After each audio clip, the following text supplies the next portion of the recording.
Hey guys, Greg Sylvester here. I'm an SE out of Northern California in the Bay Area. Wanted to talk to you about hands-on labs, specifically about Aria Operations, getting more out of it. It's an enormous lab. There's like 15 modules in it, but if there's anything you wanted to know about Aria Operations, it's in it. So like module 3, if you wanted to know how our capacity engine went, a deep read about that, you want to check that out. If you want to learn how to make a custom view or a custom dashboard or a custom report, it's in there, man. And we show you how to right size, how to really get everything out of Aria Operations that you need. Get in there, dig in. It's quite a lab. You're gonna have to have a few sessions to get through it, but if you wanted to know anything about Aria Operations, it's in that lab, man. When you're talking about Aria Operations, if you're a virtual admin, you will typically get approached by OS admins or application administrators that want more resources out of your environment.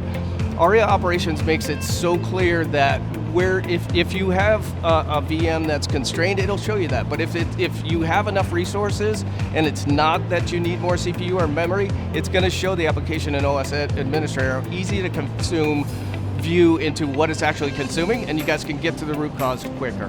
You're going to get deep knowledge of how the product works. You're gonna get into, I mean, the people that are writing it are just real experts, and they're walking around here. You can actually, if you get into the labs, you have questions, you can interface with these people and really get into the inner workings of how this happens.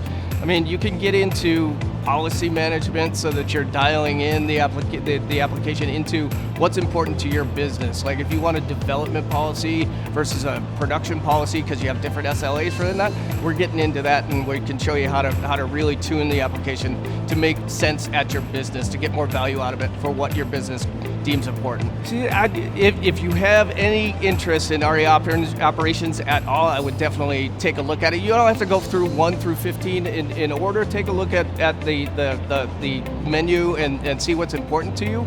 But yeah, interface with the captains that are around. Tell them what your problems are. They'll point you in the right direction, just so you're spending the time where you're going to get the most out of it.